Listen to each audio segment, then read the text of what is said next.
ਸ਼ੁਰੂਆਤ ਵਿੱਚ ਜੰਮੂ ਕਸ਼ਮੀਰ ਦੇ ਫਲੱਡ ਆਏ ਸੀਗੇ 2014 'ਚ। ਉੱਥੇ ਗਏ, ਉੱਥੇ ਸੇਵਾਵਾਂ ਕੀਤੀਆਂ, ਬੜੀ ਕਿਰਪਾ ਰਹੀ।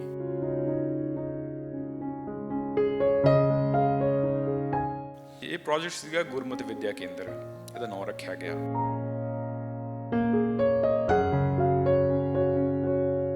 ਮੈਂ ਇਹ ਗੱਲ ਕਹਿਣਾ ਹੁੰਦਾ ਵੀ ਜੇ ਧਰਮ ਨਹੀਂ ਤਾਂ ਕੁਛ ਨਹੀਂ ਹੈਗਾ। ਹੁਣ ਮੇਰੇ 'ਚ ਮੇਰੇ ਮਾਤਾ ਪਿਤਾ ਨੇ ਜ਼ੋਰ ਲਾਇਆ ਅਤੇ ਮੈਨੂੰ ਧਰਮ ਦੀ ਵਿੱਦਿਆ ਦਿੱਤੀ ਆ, ਤਾਂ ਮੈਨੂੰ ਇਹ ਕਾਬਲ ਹੋਇਆ ਤਾਂ ਮੈਂ ਲੋਕਾਂ ਨੂੰ ਸਾਰੇ ਇੱਕ ਅੱਖ ਨਾਲ ਦੇਖ ਸਕਦਾ। ਅਤੇ ਇਹ ਜਿਹੜੀ ਸੇਵਾ ਕਰ ਰਹੇ ਹਾਂ ਇਹ ਧਰਮ ਦੇ ਕਰਕੇ ਹੀ ਹੋ ਰਹੀ ਆ। ਜੇ ਮੈਂ ਧਰਮੀ ਨਾ ਹੁੰਦਾ ਤਾਂ ਮੈਂ ਵੀ ਆਪਦੇ ਕੰਮ ਕਾਰ ਵਿਹਾਰ 'ਚ ਲੱਗੇ ਰਹਿਣਾ ਸੀ, ਮੈਨੂੰ ਲੋਕਾਂ ਬਾਰੇ ਵਾਲੀ ਕੇਅਰ ਨਹੀਂ ਹੋਣੀ ਸੀ, ਹੈ ਨਾ। ਸੋ ਇਸ ਕਰਕੇ ਧਰਮ ਇੱਕ ਬੜਾ ਵੱਡਾ ਪਿੱਲਰ ਆ ਹਰ ਇੱਕ ਬੰਦੇ ਦਾ, ਹਰ ਇੱਕ ਇਨਸਾਨ ਦਾ। ਤੁਸੀਂ ਜਿੱਥੇ ਮਰਜ਼ੀ ਹੋ, ਐਜ਼ ਲੌਂਗ ਤੁਸੀਂ ਧਰਮੀ ਹੈਗੇ ਹੋ, ਤੁਸੀਂ ਸਕਸੈਸਫੁਲ ਹੋ ਸਕਦੇ ਹੋ।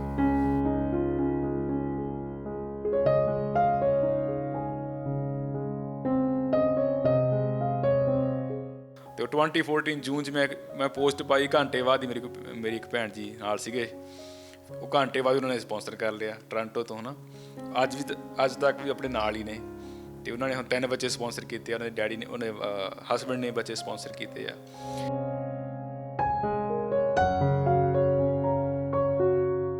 ਜਿਹੜਾ ਬੰਦਾ 5 ਸਾਲ ਤੋਂ ਸਪੋਂਸਰ ਕਰ ਰਿਹਾ, ਉਹ ਦੇਖ ਰਿਹਾ ਵੀ ਸੰਸਥਾ ਕਿੰਨੀ ਗਰੋ ਹੋ ਰਹੀ ਹੈ, ਡੇ ਬਾਏ ਡੇ ਡਿਵੈਲਪਮੈਂਟ ਕਿੰਨੀ ਹੋ ਰਹੀ ਆ। ਉਹਦੀ ਅਸਲੀ ਸਾਡੀ ਟੈਸਟੀਮੋਨੀਅਲ ਤਾਂ ਉਹੀ ਦੇ ਸਕਦੇ ਨੇ ਵੀ ਸੰਸਥਾ ਕਿੱਥੇ ਹੈ, ਸਾਡੇ ਕੀ ਵਿਚਾਰ ਨੇ, ਅਤੇ ਕਿਵੇਂ transparency day by day transparency ਵੱਧ ਰਹੀ ਹੈ।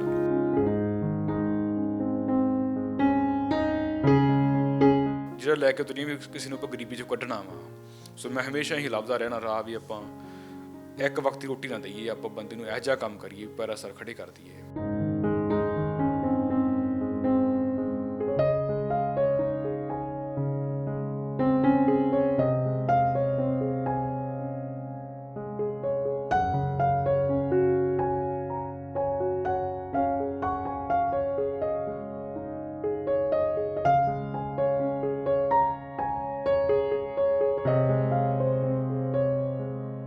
ਵਾਹਿਗੁਰੂ ਜੀ ਕਾ ਖਾਲਸਾ, ਵਾਹਿਗੁਰੂ ਜੀ ਕੀ ਫਤਿਹ। ਦੇਸ਼ ਪ੍ਰਦੇਸ਼ ਟੀਵੀ ਅਤੇ ਰੈਡ FM ਕੈਨੇਡਾ ਨਾਲ ਜੁੜੇ ਸਾਰੇ ਅਜ਼ੀਜ਼ ਸਾਥੀਆਂ ਦਾ ਮੈਂ ਰਾਜ਼ਿਬ ਕੌਰ ਅੱਜ ਦੀ ਖਾਸ ਮੁਲਾਕਾਤ ਦੇ ਵਿੱਚ ਨਿੱਘਾ ਸਵਾਗਤ ਕਰਦੀ ਹਾਂ। ਸਿੱਖੀ ਅਵੇਅਰਨੈਸ ਫਾਊਂਡੇਸ਼ਨ ਕਰੀਬ 7 ਸਾਲ ਪਹਿਲਾਂ ਇਸ ਸੰਸਥਾ ਦੀ ਸ਼ੁਰੂਆਤ ਹੁੰਦੀ ਹੈ। ਕੈਨੇਡਾ ਦੇ ਵਿੱਚ ਗੁਰਮਤਿ ਪ੍ਰਚਾਰ ਵਜੋਂ ਆਪਣੇ ਕਾਰਜ ਨੂੰ ਸ਼ੁਰੂ ਕੀਤਾ ਜਾਂਦਾ ਹੈ। ਅੱਜ ਤੱਕ ਬਹੁਤ ਸਾਰੇ ਪੜਾਵਾਂ ਨੂੰ ਪਾਰ ਕਰਦੀ ਹੋਈ ਪੰਜਾਬ ਦੇ ਵਿੱਚ ਸੈਂਕੜੇ ਹੀ ਬੱਚਿਆਂ ਨੂੰ ਪੜ੍ਹਾਈ, ਇਸ ਤੋਂ ਇਲਾਵਾ ਬਹੁਤ ਸਾਰੇ ਪਰਿਵਾਰਾਂ ਦੀ ਆਰਥਿਕ ਮਦਦ, ਇਸ ਦੇ ਨਾਲ ਹੀ 175 ਦੇ ਕਰੀਬ ਪਿੰਡਾਂ ਦੇ ਵਿੱਚ ਸੇਵਾਵਾਂ ਨਿਭਾਈਆਂ ਜਾ ਰਹੀਆਂ ਨੇ।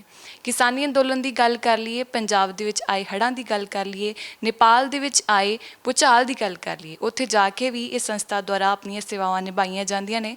ਇਸ ਤੋਂ ਇਲਾਵਾ ਕਿਸਾਨੀ ਅੰਦੋਲਨ ਦੇ ਵਿੱਚ ਜਿਹੜੇ ਕਿਸਾਨ ਆਪਣੇ ਸ਼ਹੀਦੀਆਂ ਪ੍ਰਾਪਤ ਕਰ ਚੁੱਕੇ ਨੇ ਉਹਨਾਂ ਨੂੰ ਆਰਥਿਕ ਮਦਦ ਵੀ ਮੁਹੱਈਆ ਕਰਵਾਈ ਜਾ ਰਹੀ ਹੈ। ਬਹੁਤ ਸਾਰੇ ਪੜਾਵਾਂ ਨੂੰ ਪਾਰ ਕਰਦੀ ਹੋਈ ਸੰਸਥਾ ਅੱਜ ਅਜਿਹੇ ਮੁਕਾਮ 'ਤੇ ਪਹੁੰਚ ਚੁੱਕੀ ਹੈ ਜਿਸ ਨੇ ਆਪਣੇ ਕੰਮ ਨੂੰ ਹੋਰ ਪਸਾਰਨਾ ਸ਼ੁਰੂ ਕਰ ਦਿੱਤਾ ਹੈ, ਪੰਜਾਬ ਦੇ ਵਿੱਚ ਵੀ, ਇਸ ਦੇ ਨਾਲ ਹੀ ਹੋਰਨਾਂ ਰਾਜਾਂ ਦੇ ਵਿੱਚ ਵੀ। ਇਸ ਸੰਸਥਾ ਦੇ ਬਾਰੇ ਤੁਸੀਂ ਮੀਡੀਆ ਦੇ ਵਿੱਚ ਬਹੁਤ ਘੱਟ ਸੁਣਿਆ ਹੋਵੇਗਾ, ਕਿਉਂਕਿ ਇਸ ਮੀਡੀਆ ਖੇਤਰ ਦੇ ਵਿੱਚ ਸੋਸ਼ਲ ਮੀਡੀਆ ਦਾ ਜਿਹੜਾ ਪਲੇਟਫਾਰਮ, ਉਸ ਦੀ ਵਰਤੋਂ ਬਹੁਤ ਚੰਗੇ ਤਰੀਕੇ ਨਾਲ ਕੀਤੀ ਜਾ ਰਹੀ ਹੈ। ਪਰ ਮੀਡੀਆ ਦੇ ਵਿੱਚ ਇਸ ਸੰਸਥਾ ਦੀਆਂ ਖਬਰਾਂ ਤੁਸੀਂ ਸੁਣੀਆਂ ਹੋਣਗੀਆਂ, ਪਰ ਇਸ ਸੰਸਥਾ ਦੇ ਸੰਸਥਾਪਕ ਜਾਂ ਇਹ ਸੰਸਥਾ ਕਿਸ ਤਰ੍ਹਾਂ ਕਾਰਜ ਕਰਦੀ ਹੈ, ਇਸ ਬਾਰੇ ਤੁਹਾਨੂੰ ਬਹੁਤਾ ਨਹੀਂ ਪਤਾ ਹੋਵੇਗਾ। ਇਸ ਬਾਰੇ ਜਾਣਨਾ ਇਸ ਲਈ ਜ਼ਰੂਰੀ ਹੈ ਕਿਉਂਕਿ ਅਜਿਹੀਆਂ ਸੰਸਥਾਵਾਂ ਸਿਰਫ ਪੰਜਾਬ ਦੇ ਲਈ ਨਹੀਂ, ਸਗੋਂ ਮਨੁੱਖਤਾ ਦੇ ਲਈ ਕਾਰਜ ਕਰਦੀਆਂ ਨੇ। ਸੋ ਇਹਨਾਂ ਨਾਲ ਜੁੜਨਾ ਸਾਡੇ ਸਭ ਦੇ ਲਈ ਬਹੁਤ ਜ਼ਰੂਰੀ ਹੈ। ਅੱਜ ਸਾਡੇ ਨਾਲ ਖਾਸ ਤੌਰ 'ਤੇ ਮੌਜੂਦ ਨੇ ਸਿੱਖੀ ਅਵੇਅਰਨੈਸ ਫਾਊਂਡੇਸ਼ਨ ਦੇ ਸੰਸਥਾਪਕ ਸ਼ਮਨਦੀਪ ਸਿੰਘ। ਸੋ ਸਭ ਤੋਂ ਪਹਿਲਾਂ ਉਹਨਾਂ ਦਾ ਸਵਾਗਤ ਕਰਦੇ ਹਾਂ। ਵੀਰ ਜੀ, ਫਤਿਹ ਅਰਜ਼ ਕਰਦੇ ਹਾਂ। ਵਾਹਿਗੁਰੂ ਜੀ ਕਾ ਖਾਲਸਾ, ਵਾਹਿਗੁਰੂ ਜੀ ਕੀ ਫਤਿਹ। ਭੈਣ ਜੀ, ਵੀਰ ਜੀ, ਸਭ ਤੋਂ ਪਹਿਲਾਂ ਤਾਂ ਸਵਾਲ ਇਹੀ ਪੁੱਛਣਾ ਚਾਹਾਂਗੀ ਕਿ ਦਰਸ਼ਕਾਂ ਨੂੰ ਵੀ ਪਤਾ ਲੱਗ ਜਾਵੇ ਕਿ ਸਿੱਖੀ ਅਵੇਅਰਨੈਸ ਫਾਊਂਡੇਸ਼ਨ ਦੀ ਸ਼ੁਰੂਆਤ 7 ਸਾਲ ਪਹਿਲਾਂ ਕੀਤੀ ਗਈ ਸੀ ਕੈਨੇਡਾ ਦੇ ਵਿੱਚ। ਸ਼ੁਰੂਆਤ ਤੋਂ ਲੈ ਕੇ ਹੁਣ ਤੱਕ ਕਿਹੜੇ ਪੜਾਅ ਤੁਸੀਂ ਪੂਰੇ ਕਰ ਚੁੱਕੇ ਹੋ, ਕਿਹੜੀਆਂ ਸੇਵਾਵਾਂ ਸ਼ੁਰੂ ਕੀਤੀਆਂ ਸੀ, ਹੁਣ ਕਿਹੜੀਆਂ ਸੇਵਾਵਾਂ ਨਿਭਾ ਰਹੇ ਹੋ ਅਤੇ ਸਫ਼ਰ ਕਿੰਝ ਰਿਹਾ? ਹਾਂਜੀ ਬਿਲਕੁਲ ਜੀ, 7 ਸਾਲ ਲੰਘ ਗਏ, ਜਿਵੇਂ ਤੁਸੀਂ ਕਿਹਾ, ਪਤਾ ਹੀ ਨਹੀਂ ਲੱਗਿਆ ਕਦੋਂ ਲੰਘ ਗਏ। ਪਰਮੇਸ਼ਰ ਦੀ ਕਿਰਪਾ ਨਾਲ ਇਹ ਜਦੋਂ ਸੰਸਥਾ ਸ਼ੁਰੂ ਹੋਈ ਆ, ਇੱਕ ਬਸ ਉੱਦਾਂ ਹੀ ਪਰਮੇਸ਼ਰ ਦੀ ਕਿਰਪਾ ਨਾਲ ਸ਼ੁਰੂ ਹੋ ਗਈ। ਅਸੀਂ ਇਹ 'ਚ ਕੋਈ ਜੇ ਪੁੱਛੇ ਵੀ ਕਿਵੇਂ ਸ਼ੁਰੂ ਹੋਈ ਆ ਤਾਂ ਮੈਂ ਸੋਚਣਾ ਔਖਾ ਹੋ ਜਾਂਦਾ ਵੀ ਕਿਵੇਂ ਸ਼ੁਰੂ ਹੋਈ ਨਾ। ਮਹਾਰਾਜ ਦੇ ਹੁਕਮ, ਕਿਉਂਕਿ ਆਪਦੇ ਕਾਰ ਵਿਹਾਰ ਕਰਦੇ, ਆਪਦੇ ਪਰਿਵਾਰ 'ਚ ਬਿਜ਼ੀ, ਆਪਦੇ ਪਰਸਨਲ ਜਿਹੜਾ ਮੇਰੇ ਕੰਪਨੀ ਸੀ ਉਹਦੇ 'ਚ ਬਿਜ਼ੀ ਸੀਗੇ, ਅਤੇ ਸਮਾਂ ਨਿਕਲਦੇ ਆਏ। ਹੁਣ ਐਸਾ ਇੱਕ ਬੈਠੇ ਆ ਮੋੜ 'ਤੇ ਵੀ ਇਹ ਇੱਕ ਸੰਸਥਾ ਵਿੱਚ ਹੀ ਬੈਠੇ ਹਾਂ, 24 ਘੰਟੇ ਸੇਵਾ ਬਾਰੇ ਸੋਚਦੇ ਹਾਂ ਵੀ ਹੋਰ ਕਿੱਥੇ ਵੱਧ ਕਰ ਲਈਏ। ਸ਼ੁਰੂਆਤ ਵਿੱਚ ਜੰਮੂ ਕਸ਼ਮੀਰ ਦੇ ਫਲੱਡ ਆਏ ਸੀਗੇ 2014 'ਚ, ਉੱਥੇ ਗਏ, ਉੱਥੇ ਸੇਵਾਵਾਂ ਕੀਤੀਆਂ, ਬੜੀ ਕਿਰਪਾ ਰਹੀ। ਵਲੰਟੀਅਰ ਜੁੜਨ ਲੱਗ ਗਏ, ਹੋਰ ਸਿੰਘ ਨਾਲ ਜੁੜਨ ਲੱਗ ਗਏ। ਉਦੋਂ ਭੁਚਾਲ ਆ ਗਿਆ ਨੇਪਾਲ ਦੇ ਵਿੱਚ, ਉੱਥੇ ਸੇਵਾਵਾਂ ਹੋਈਆਂ। ਜਿੱਥੇ ਵੀ ਜਾਂਦੇ ਹਾਂ ਉੱਥੇ ਸਾਡਾ ਇਹੀ ਮਕਸਦ ਹੁੰਦਾ ਵੀ ਜਿੱਥੇ ਸੇਵਾ ਪਹੁੰਚਦੀ ਕਰਨੀ ਆ, ਉੱਥੇ ਕੋਈ ਗਿਆ ਨਾ ਹੋਵੇ, ਉੱਥੇ ਕੋਈ ਚੀਜ਼ ਇਹੋ ਜਿਹੀ ਯੂਨੀਕ ਜਗ੍ਹਾ ਹੋਵੇ।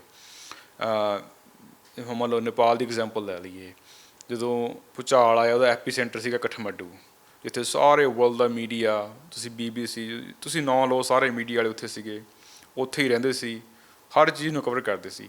ਪਰ ਆਪਾਂ ਉਹ ਕਠਮੰਡੂ ਵਿੱਚ ਆਪਾਂ ਸਭ ਸਮਾਨ ਲੈ ਕੇ ਆਪਾਂ ਉਹ ਤੋਂ 150 ਕਿਲੋਮੀਟਰ ਦੂਰ ਇੱਕ ਪਿੰਡ ਲੱਭਿਆ ਜਿੱਥੇ ਲੋੜ ਸੀ ਸੇਵਾ ਦੀ ਨਾ।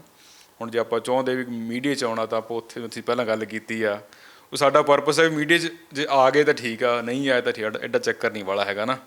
ਪਰ ਡੋਰੀਆਂ ਰੱਖੀਆਂ ਪਰਮੇਸ਼ਰ ਦੇ ਹੱਥ 'ਚ ਨਾ, ਉਹਨਾਂ ਦੇ ਛੱਡਿਆ ਹੋਇਆ ਕੰਮ ਸਾਰਾ, ਅਤੇ ਉਹ ਆਪਣੇ ਮਹਾਰਾਜ ਮਲਾਈ ਜਾਂਦੇ ਨੇ। ਉੱਥੇ ਫਿਰ ਅਸੀਂ ਉਹ ਸੇਵਾ ਕੀਤੀ ਪਿੰਡ ਵਿੱਚ ਜਾ ਕੇ, ਤਾਂ ਉੱਥੇ ਘਰ ਬਣਾ ਕੇ ਆਏ, ਇੱਕ ਪਿੰਡ 'ਚ ਰਹੇ। ਉਹ ਪਿੰਡ ਵਿੱਚ ਧਰਮ ਦਾ ਪ੍ਰਚਾਰ ਵੀ ਹੋਇਆ, ਜਦ ਬਾਣੇ ਵਾਲੇ ਸਿੱਖ ਜਾਂਦੇ ਨੇ ਸੇਵਾ ਕਰਦੇ ਨੇ ਨਾ, ਆਟੋਮੈਟਿਕ ਚੱਲਦਾ ਫਿਰਦਾ ਪ੍ਰਚਾਰ ਆ। ਸੋ ਇਸ ਤਰੀਕੇ ਨਾਲ ਜਿੱਥੇ ਵੀ ਜਾਂਦੇ ਹਾਂ ਇੱਕ ਯੂਨੀਕ ਜਗ੍ਹਾ ਲੱਭੀ ਦੀ ਆ ਜਿੱਥੇ ਵਾਕਈ ਲੋੜ ਹੈਗੀ ਆ। ਉੱਦਾਂ ਹੀ ਸੇਵਾ ਡਿਸਪਰਸ ਕਰਨੀ ਅਸੀਂ ਉਹ 'ਚ ਬਿਲੀਵ ਨਹੀਂ ਕਰਦੇ ਹੈਗੇ। ਇਹੀ ਸਾਡੀ ਯੂਨੀਕਨੈਸ ਆ। ਆਈ ਥਿੰਕ ਇਹਦੇ ਕਰਕੇ ਜਿਹੜੀ ਸੰਗਤ ਸਾਨੂੰ ਸਪੋਰਟ ਕਰ ਰਹੀ ਹੈ। ਹੁਣ ਆਪਣੀ ਚੈਰਿਟੀ $1 ਮਿਲੀਅਨ ਦਾ ਡੋਨੇਸ਼ਨ ਆਪਾਂ ਨੂੰ ਇਕੱਠਾ ਹੋਣ ਲੱਗ ਗਿਆ, ਬਹੁਤ ਵੱਡੀ ਗੱਲ ਆ ਇਹ। ਅਤੇ ਆਈ ਥਿੰਕ ਇਹੀ ਇੱਕ ਯੂਨੀਕਨੈਸ ਆ ਵੀ ਜਿਹੜੀ ਸੇਵਾ ਕਰਦੇ ਹਾਂ ਉਹਨੂੰ ਘੋਖ ਪੜਤਾਲ ਕਰਕੇ ਪਹੁੰਚਾਉਂਦੇ ਹਾਂ, ਟਰਾਂਸਪੇਰੈਂਸੀ ਰੱਖਦੇ ਹਾਂ। ਇਸ ਗੱਲਾਂ ਕਰਕੇ ਸੰਗਤ ਸਹਿਯੋਗ ਦੇ ਰਹੀ ਆ।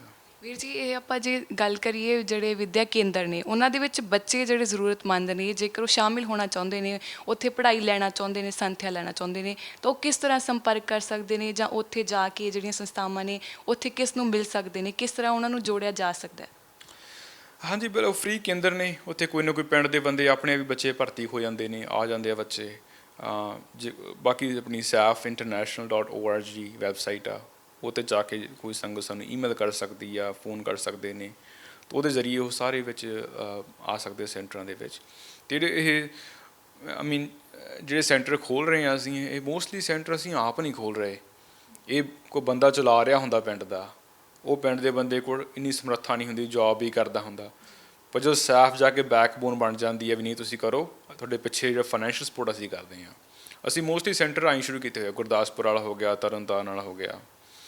ਉਹ ਸੈਂਟਰਾਂ ਵਿੱਚ ਖੂਬੀ ਇਹੀ, ਜਿਹੜਾ ਬੰਦਾ ਲੱਗਿਆ ਹੋਇਆ ਨਿਸ਼ਕਾਮ ਤੌਰ 'ਤੇ ਪਿੰਡ ਵਿੱਚੋਂ ਸੇਵਾ ਕਰਨ ਲੱਗਿਆ, ਬੱਚਿਆਂ ਨੂੰ ਪੜ੍ਹਾਉਂਦਾ ਲਿਖਾਉਂਦਾ, ਉਹ ਬੰਦੇ ਨੂੰ ਫਿਰ ਟੈਨਸ਼ਨ ਨਹੀਂ ਹੁੰਦੀ ਵੀ ਪੈਸੇ ਵੀ ਮੈਂ ਹੀ ਲਾਉਣੇ ਆ। ਫਿਰ ਸੈਫ ਪਿੱਛੇ ਕੱਢ ਜਾਂਦੀ ਆ, ਉਹ ਬੰਦਾ ਮੂਹਰੇ ਹੋ ਕੇ ਕੰਮ ਕਰਦਾ ਵਾ।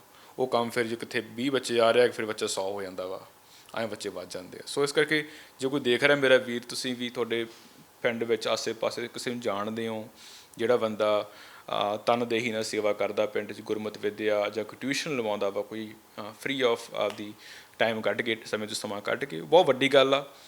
ਸਮਾਂ ਕੱਢਣਾ ਬਹੁਤ ਵੱਡੀ ਗੱਲ ਅੱਜ ਦੇ ਯੁੱਗ ਵਿੱਚ। ਤਾਂ ਉਹਨਾਂ ਨੂੰ ਹੈਲਪ ਦੀ ਲੋੜ ਹੈਗੀ, ਤੁਸੀਂ ਸਾਡੇ ਨਾਲ ਸੰਪਰਕ ਕਰੋ, ਆਪਾਂ ਜਿੰਨਾ ਹੋ ਸਕੇ ਵੱਧ ਉਹਨਾਂ ਦਾ ਬੈਕਬੋਨ ਬਣਨ ਦੀ ਕੋਸ਼ਿਸ਼ ਕਰਾਂਗੇ।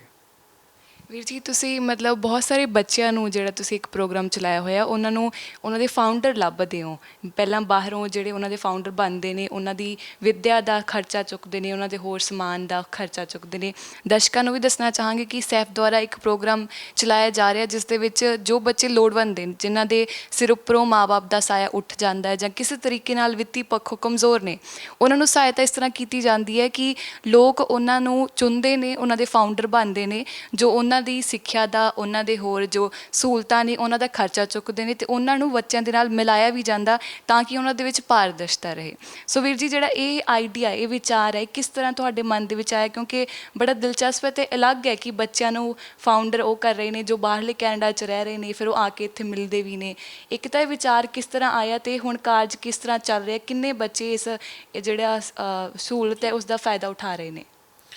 ਬਿਲਕੁਲ ਜੀ, ਇਹ ਸੰਸਥਾ ਸ਼ੁਰੂ ਹੋਈ 2014 ਦੇ ਜਨਵਰੀ ਦੇ ਵਿੱਚ, ਅਤੇ ਜੂਨ ਦੇ ਵਿੱਚ ਮੈਂ ਇੱਥੇ ਇੰਡੀਆ ਆਇਆ ਸੀ। ਮੇਰੀ ਪਹਿਲੀ ਟ੍ਰਿਪ ਸੀਗੀ ਸੰਸਥਾ ਸ਼ੁਰੂ ਕਰਨ ਤੋਂ ਬਾਅਦ।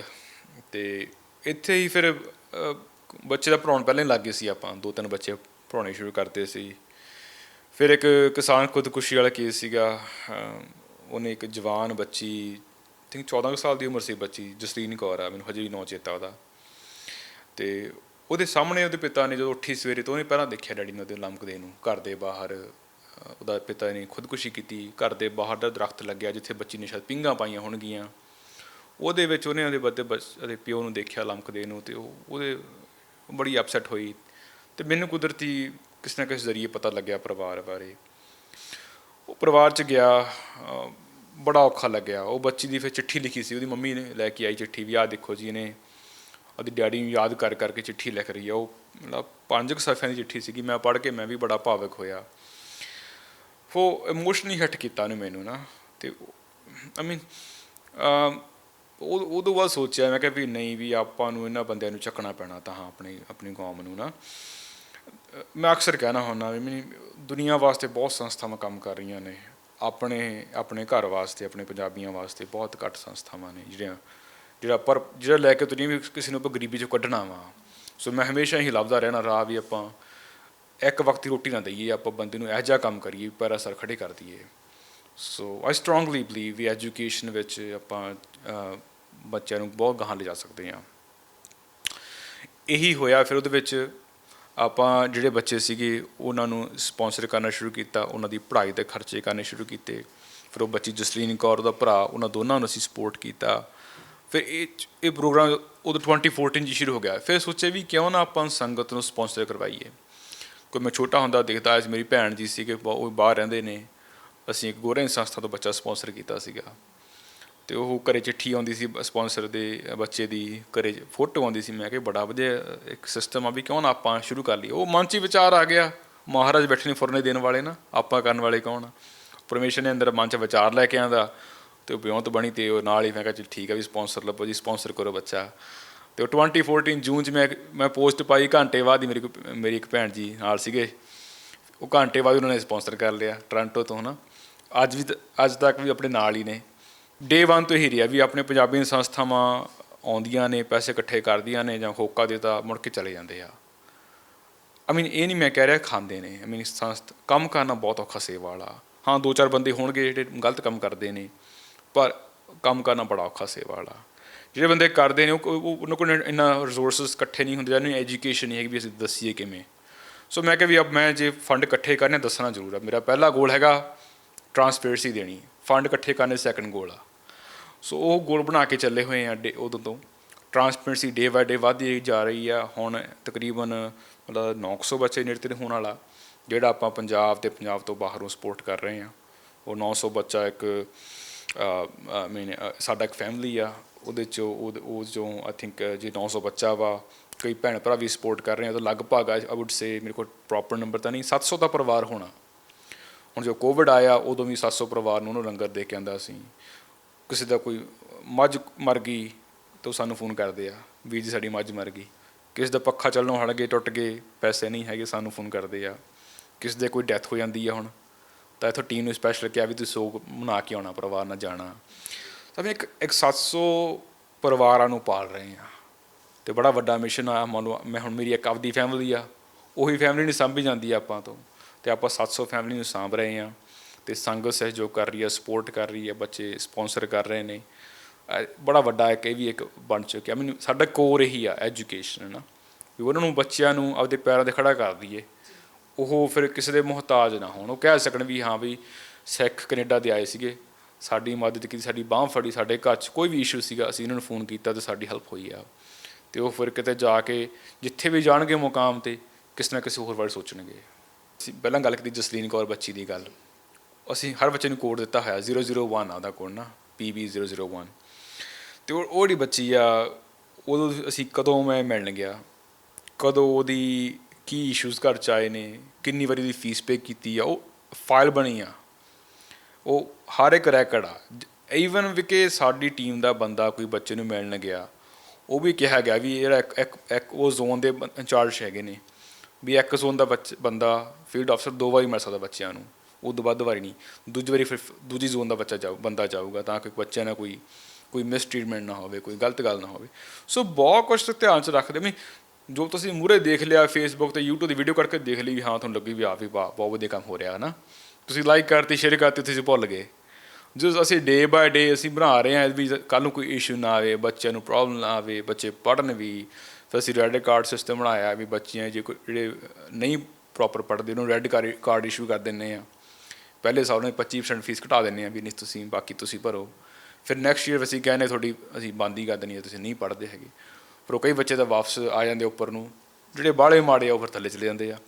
ਇਹ ਬੜੀ ਵੱਡੀ ਗੱਲ ਹੈ ਕਿ ਜੋ ਸੰਸਥਾਵਾਂ ਹੁੰਦੀਆਂ ਨੇ, ਸਮਾਜ ਸੇਵੀ ਸੰਸਥਾਵਾਂ, ਉਹਨਾਂ ਦੇ ਬਾਹਰਲੇ ਕੰਮ ਤਾਂ ਦੇਖ ਲਏ ਜਾਂਦੇ ਨੇ ਕਿ ਕਿਸ ਤਰ੍ਹਾਂ ਲੋਕਾਂ ਦੀ ਮਦਦ ਕੀਤੀ ਜਾ ਰਹੀ ਹੈ, ਪਰ ਉਸ ਦੇ ਪਿੱਛੇ ਜੋ ਪਰਦੇ ਪਿੱਛੇ ਕਹਾਣੀਆਂ ਹੁੰਦੀਆਂ ਨੇ, ਕਿਵੇਂ ਉਸ ਸਾਰੀ ਚੀਜ਼ ਨੂੰ ਮੈਨੇਜ ਕਰਨਾ ਹੈ, ਕਿਵੇਂ ਉਸ ਦਾ ਰਿਕਾਰਡ ਰੱਖਣਾ ਹੈ, ਬਹੁਤ ਵੱਡਾ ਕੰਮ ਇੱਕ ਸੰਸਥਾ ਦੇ ਲਈ। ਜ਼ਿਆਦਾ ਸਮਾਂ ਤਾਂ ਉਹ ਚਾਹੁੰਦੇ ਨੇ ਕਿ ਉਹ ਸੇਵਾ ਕਰਨ, ਪਰ ਉਹਨਾਂ ਦਾ ਅੱਧਾ ਸਮਾਂ ਇਸ ਵਿੱਚ ਹੀ ਲੰਘ ਜਾਂਦਾ ਹੈ ਕਿ ਉਹ ਕਿਵੇਂ ਸਾਰੀ ਚੀਜ਼ਾਂ ਨੂੰ ਮੈਨੇਜ ਕਰਨ। ਸੋ ਇਹ ਵੀ ਕਿ ਬਹੁਤ ਵੱਡੀ ਚੀਜ਼ ਹੈ ਜੋ ਸੈਫ ਇੰਟਰਨੈਸ਼ਨਲ ਦੁਆਰਾ ਬੜੀ ਪਾਰਦਰਸ਼ਤਾ ਦੇ ਨਾਲ ਕੀਤੀ ਜਾ ਰਹੀ ਹੈ।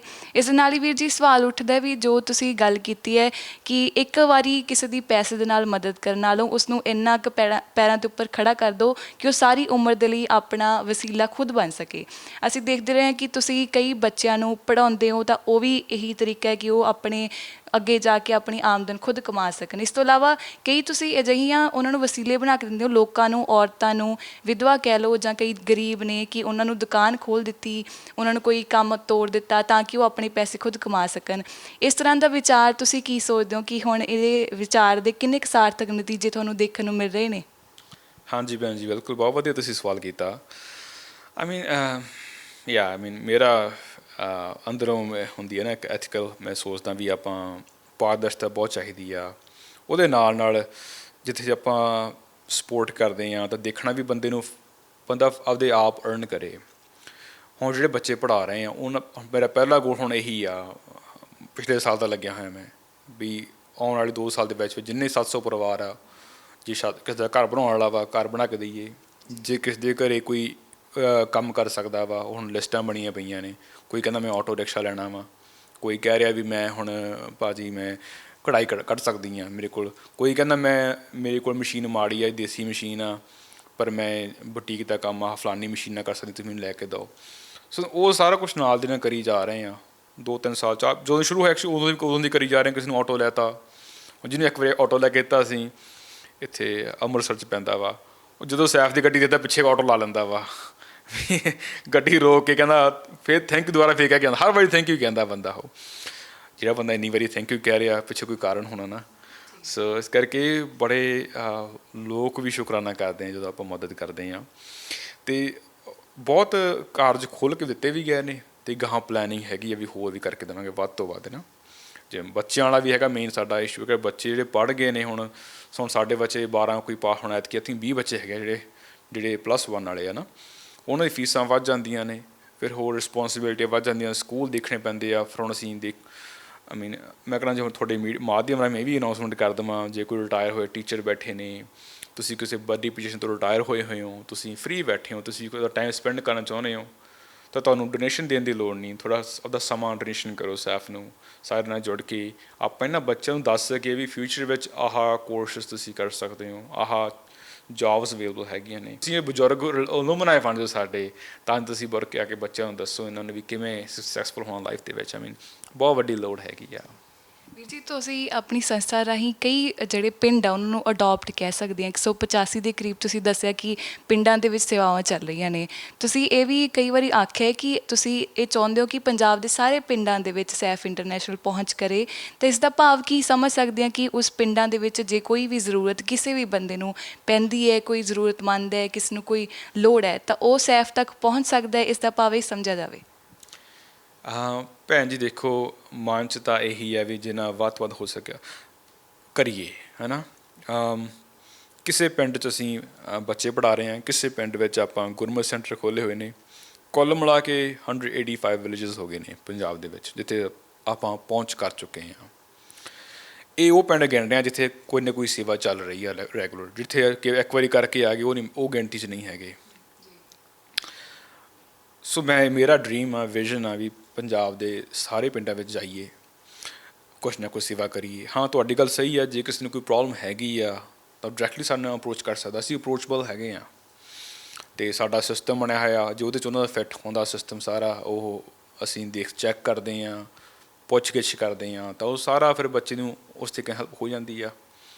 ਇੱਕ ਰੀਸੈਂਟਲੀ ਅਸੀਂ ਫਾਰਮ ਲਾਂਚ ਕੀਤਾ, ਸਾਡੀ ਫੇਸਬੁੱਕ ਪੇਜ ਦੇ ਉੱਪਰ ਪਿਆ ਵਾ, ਉਹ ਹੁਣ ਹੀ ਲਾਂਚ ਕੀਤਾ ਵਾ। ਹੁਣ ਹੌਲੀ ਹੌਲੀ ਮੈਂ ਉਹਦੀ ਐਪ ਬਣਾ ਦੇਣੀ ਆ ਵੀ ਤਾਂ ਜੋ ਕੋਈ ਬੰਦਾ ਡਾਊਨਲੋਡ ਕਰਕੇ ਕਿਸੇ ਨੂੰ ਕੋਈ ਗਰੀਬ ਬੰਦੇ ਬਾਰੇ ਪਤਾ, ਪਰਿਵਾਰ ਬਾਰੇ ਪਤਾ, ਬੱਚੇ ਬਾਰੇ ਪਤਾ, ਉਹਦੇ ਸਕੂਲਾਂ ਬਾਰੇ ਵੀ ਲਿਖਿਆ ਹੋਇਆ, ਤੁਹਾਡੇ ਪਿੰਡ ਨੂੰ ਸਕੂਲ ਨੂੰ ਕੋਈ ਚੀਜ਼ ਦੀ ਲੋੜ ਹੈਗੀ ਆ, ਉਹ ਫੋਰਮ ਦੇ ਵਿੱਚ ਲਿਖਿਆ ਹੋਇਆ, ਤੁਸੀਂ ਉਹ ਭਰ ਕੇ ਭੇਜ ਸਕਦੇ ਹੋ। ਤੁਹਾਡਾ ਕੰਮ ਸਿਰਫ ਇੰਨਾ, ਫਿਰ ਸਾਨੂੰ ਪਤਾ ਲੱਗੂ ਤੁਹਾਡੇ ਪਿੰਡ 'ਚ ਕੀ ਕੀ ਲੋੜ ਹੈਗੀ ਆ, ਅਸੀਂ ਜਾ ਕੇ ਪਹੁੰਚ ਕਰਕੇ ਉਹ ਸੇਵਾਵਾਂ ਦਈਏ। ਉਹ forum I think last week ਹੁਣ ਲਾਂਚ ਕੀਤਾ, 7 ਦਿਨ ਹੀ ਹੋਇਆ, ਸਾਡੇ ਕੋਲ ਵਾਹਵਾ ਐਂਟਰੀ ਆ ਚੁੱਕੀਆਂ ਆਲਰੇਡੀ। ਇੱਕ ਤਾਂ ਇਹ ਹੈਗਾ ਵਾ। ਦੂਜੀ ਗੱਲ ਹੈਗੀ ਆ, ਹੁਣ ਮੈਂ ਸਪੋਰਟਸ ਵੱਲ ਵੀ ਆਇਆ ਹੋਇਆ ਵਾਂ। ਹੁਣ ਅਸੀਂ ਪਲੇਗਰਾਊਂਡ ਡਿਜ਼ਾਈਨ ਕਰ ਰਹੇ ਹਾਂ। ਇਹ ਗੱਲਾਂ ਕਰਕੇ ਬਾਹਰਲੇ ਮੁਲਕ ਐਡਵਾਂਸ ਨੇ। ਦੇਖੋ ਪੜ੍ਹਾਈ ਪੱਖੋਂ ਦੇਖੋ ਤੁਸੀਂ, ਉਹ ਪੜ੍ਹਾਈ ਉਹਨਾਂ ਦੀ ਜਿਹੜੀ ਇੱਥੇ ਤੁਸੀਂ ਗ੍ਰੇਡ 8 ਵਿੱਚ ਪੜ੍ਹਾਈ ਕਰ ਲੈਣੀ ਆ, ਉੱਥੇ ਗ੍ਰੇਡ 12 ਤੱਕ ਵੀ ਉਹ ਪੜ੍ਹਾਈ ਨਹੀਂ ਹੁੰਦੀ, ਇੰਨਾ ਪਿੱਛੇ ਆ ਪੜ੍ਹਾਈ 'ਚ। ਸਿਰਫ ਮੁਲਕ ਐਡਵਾਂਸ ਕਿਉਂ, ਉੱਥੇ ਉਹ ਕਹਿੰਦੇ ਤੁਸੀਂ ਫ੍ਰੀ ਹੋਵੋ, ਤੁਹਾਡੇ ਮਾਈਂਡ 'ਤੇ ਪ੍ਰੈਸ਼ਰ ਨਹੀਂ ਹੁੰਦਾ। ਇਸ ਤਰ੍ਹਾਂ ਬੱਚਿਆਂ ਦਾ ਬੈਗ ਦੇਖ ਕੇ ਮੈਨੂੰ ਡਰ ਲੱਗਦਾ ਵੀ ਇੰਨਾ ਭਾਰਾ ਬੈਗ ਹੁੰਦਾ, ਚੱਕਦੇ ਵਿਚਾਰੇ ਕਿਵੇਂ ਹੈ ਨਾ। ਸੋ ਮੈਂ ਚਾਹੁੰਦਾ ਉਹ ਬਾਹਰਲੇ ਕੌਨਸੈਪਟ ਇੱਥੇ ਲੈ ਕੇ ਆਈਏ।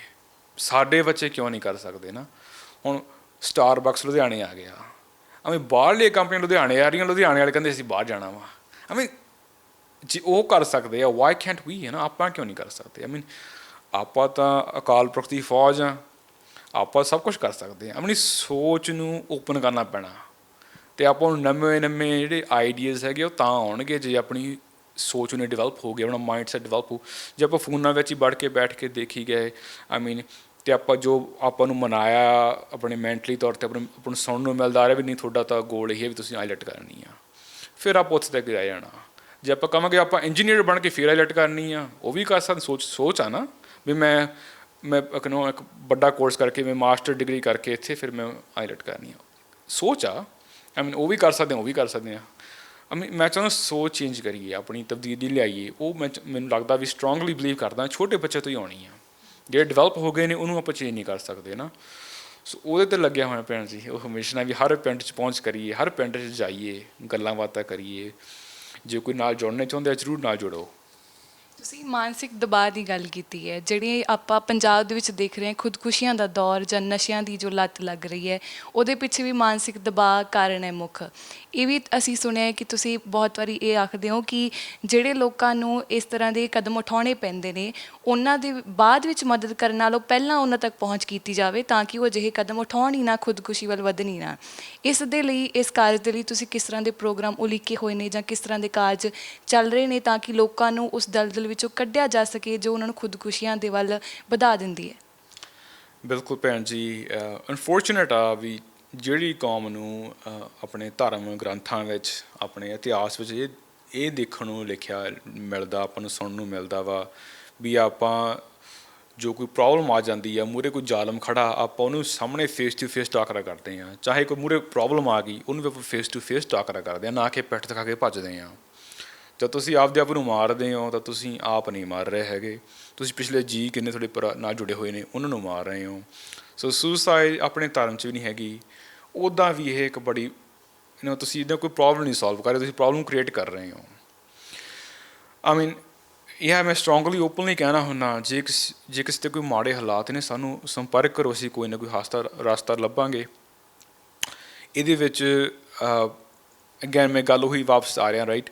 ਮੈਂ ਚਾਹੁੰਦਾ ਹਰ ਇੱਕ ਪਿੰਡ 'ਚ ਪਹੁੰਚ ਕੀਤੀ ਜਾਵੇ, ਨਿੱਕੀਆਂ ਕਮੇਟੀਆਂ ਬਣਾਈਆਂ ਜਾਣ ਪਿੰਡਾਂ 'ਚ, ਇੰਟਰਲਿੰਕਡ ਕਮੇਟੀਆਂ ਹੋਣ, ਬੱਚੇ ਗੁਰਮਤਿ ਸੈਂਟਰ ਬਣੇ ਹੋਣ ਥਾਂ 'ਤੇ, ਇੱਕ ਪਿੰਡ ਦੇ ਬੱਚੇ ਦੂਜੇ ਪਿੰਡ ਜਾ ਕੇ ਗੁਰਮਤਿ ਸੈਂਟਰ ਖੇਡਣ, ਸਪੋਰਟਸ ਸੈਂਟਰ ਵਧੀਆ ਬਣੇ ਹੋਣ, ਬੱਚੇ ਯੂਥ ਸੈਂਟਰਸ ਹੋਣ। ਆਪਣੇ ਕੋਈ ਪੰਜਾਬ ਯੂਥ ਸੈਂਟਰ ਹੈਗਾ ਵਾ? ਕੋਈ ਨਹੀਂ ਹੈਗਾ। ਕੋਈ ਯੂਥ ਸੈਂਟਰ ਬਣਿਆ ਹੋਵੇ, ਲੁਧਿਆਣੇ ਬਣਿਆ ਹੋਵੇ, ਫਿਰੋਜ਼ਪੁਰ ਹੋਵੇ, ਉੱਥੇ ਬੱਚੇ ਜਾਣ, ਐਂਟਰੀ ਹੋਵੇ, ਉੱਥੇ ਉਹਨਾਂ ਨੂੰ ਵਧੀਆ ਤਰੀਕੇ ਦੀ ਪੜ੍ਹਾਈ ਵੀ ਹੋਵੇ, ਟਿਊਸ਼ਨ ਦੀ ਹੈਲਪ ਵੀ ਹੋਵੇ, ਕੋਈ ਹੋਰ ਰਿਸੋਰਸਿਸ, ਪੜ੍ਹਨ ਨੂੰ ਬੁੱਕਾਂ ਹੋਣ, ਵਧੀਆ ਸੋਫੇ ਲੱਗੇ ਹੋਣ, ਗੇਮਾਂ ਖੇਡਣ ਵਾਸਤੇ ਗੇਮਾਂ ਵੀ ਹੋਣ। ਆਪਾਂ ਸਭ ਕੁਛ ਕਰ ਸਕਦੇ ਹਾਂ। ਉਹ ਲਿਆਉਣਾ ਪੈਣਾ ਸਰ ਕੋਲ, ਮਾਹੌਲ 'ਤੇ ਚੇਂਜ ਕਰਨਾ ਪੈਣਾ। ਐਂਡ ਆਈ ਥਿੰਕ ਮੈਂ ਸਟਰੋਂਗਲੀ ਬਿਲੀਵ ਕਰਦਾ ਜਸ ਸੰਸਥਾ ਸੈਫ ਇੰਟਰਨੈਸ਼ਨਲ ਇੱਥੇ ਤੱਕ ਪਹੁੰਚ ਸਕਦੇ ਹਾਂ ਤਾਂ ਹੁਣ ਮੇਰਾ ਮੰਨਣਾ ਵੀ ਸਭ ਕੁਛ ਅਚੀਵੇਬਲ ਆ। there's nothing in the world ਜਿਹੜਾ ਆਪਾਂ ਨਹੀਂ ਅਚੀਵ ਕਰ ਸਕਦੇ ਹੈਗੇ। ਪਰ ਇਹੀ ਹੈ ਵੀ ਇਹ ਮੇਰੇ ਇਕੱਲੇ ਨਾਲ ਨਹੀਂ ਹੋਣਾ, ਇਹ ਤੁਹਾਡੇ ਸੰਗਤ ਦੇ ਸਹਿਯੋਗ ਨਾਲ, ਤੁਹਾਡੇ ਮੀਡੀਆ ਦੇ ਸਹਿਯੋਗ ਨਾਲ, ਤਨ ਮਨ ਧਨ ਨਾਲ ਸੇਵਾਵਾਂ ਕਰਨੀਆਂ ਪੈਣੀਆਂ ਨੇ ਨਾ। ਸਾਡੇ ਕੋਲ ਹੁਣ ਬੱਚਾ 800 ਹੋ ਗਿਆ। ਜਿਹੜੇ ਬੱਚੇ ਹੁਣ ਗ੍ਰੇਡ 8 ਤੱਕ ਪੜ੍ਹਦੇ ਨੇ, ਉਹ ਅਸੀਂ ਦੇਖਣੇ ਕਿਹੜੇ ਬੱਚੇ ਵਧੀਆ ਪੜ੍ਹਦੇ ਨੇ, ਉਹਨਾਂ ਬੱਚਿਆਂ ਨੂੰ ਹੀ ਅਸੀਂ ਫਿਰ ਇੱਕ ਇੱਕ ਜ਼ੋਨ ਵਾਈਜ਼ ਸਾਡੇ ਜ਼ੋਨਾਂ ਵੰਡੀਆਂ ਹੋਈਆਂ, ਹਰ ਇੱਕ ਜ਼ੋਨ 'ਚ ਅਸੀਂ ਇੱਕ ਸੈਂਟਰ ਖੋਲ੍ਹ ਦੇਣਾ ਸੈਫ ਵੈਨਿਊ। ਉਹ ਸੈਂਟਰ 'ਚ ਫਿਰ ਜਿਹੜੇ 8ਵੀਂ ਤੋਂ ਲੈ ਕੇ 12ਵੀਂ ਤੱਕ ਜਿਹੜੇ ਬੱਚੇ ਵਧੀਆ ਪੜ੍ਹ ਰਹੇ ਨੇ, ਉਹ ਸਾਡੇ ਸੈਫ ਦੇ ਬੱਚੇ ਨੇ, ਉਹ ਫਿਰ ਉਹ ਜ਼ੋਨ ਦੇ ਆਫਿਸ ਵਿੱਚ ਜਾਇਆ ਕਰਨਗੇ। ਉੱਥੇ ਐਕਸਟਰਾ ਇੰਗਲਿਸ਼ ਦੀ ਕਲਾਸਿਸ ਅਤੇ ਐਕਸਟਰਾ ਕੰਪਿਊਟਰ ਦੀਆਂ ਕਲਾਸਿਸ। ਇੱਥੇ ਕੀ ਹੁੰਦਾ, ਕੰਪਿਊਟਰ ਦੀ ਕਲਾਸ ਤੋਂ ਤਾਂ ਫੀਸ ਵੀ ਲੈ ਲੈਂਦੇ ਆ, ਪਰ ਕਹਿੰਦੇ ਤੁਸੀਂ ਗੇਮਾਂ ਖੇਡ ਲਓ ਕੰਪਿਊਟਰ 'ਤੇ ਜਾਂ ਤੁਸੀਂ ਡਰਾਇੰਗ ਕਰ ਲਓ। ਉਹ ਕੰਪਿਊਟਰ ਦੀ ਟੀਚਿੰਗ ਨਹੀਂ ਹੈਗੀ। ਅਸੀਂ ਪ੍ਰੋਪਰ ਟੀਚਿੰਗ ਕਰਾਂਗੇ। ਬੱਚਾ ਜਦ ਟੀਚਿੰਗ ਕਰਕੇ ਬੱਚਾ ਬਾਹਰ ਨਿਕਲੂਗਾ, ਇੰਗਲਿਸ਼ ਸਮਝਦਾ ਵੀ ਹੋਊਗਾ, ਬੋਲਦਾ ਹੋਊ। ਇਹ ਆਮ ਪੇਂਡੂ ਬੱਚਿਆਂ ਵਾਸਤੇ ਕਹਿ ਰਹੇ ਹਾਂ, ਫ੍ਰੀ ਸੈਂਟਰ ਹੋਣੇ ਆ। ਸੋ ਉਹ ਇੱਕ ਵਿਜ਼ਨ ਆ, ਆਈ ਥਿੰਕ ਬਹੁਤ ਜਲਦੀ ਅਸੀਂ ਸ਼ੁਰੂ ਕਰਨ ਲੱਗੇ ਹਾਂ। ਉਹ ਲੋਪੋ ਦੇ ਵਿੱਚ ਸੈਫ ਦੁਆਰਾ ਇੱਕ ਸਕੂਲ ਤਿਆਰ ਕੀਤਾ ਜਾ ਰਿਹਾ, ਉਸ ਇਮਾਰਤ ਬਣਾਈ ਜਾ ਰਹੀ ਹੈ।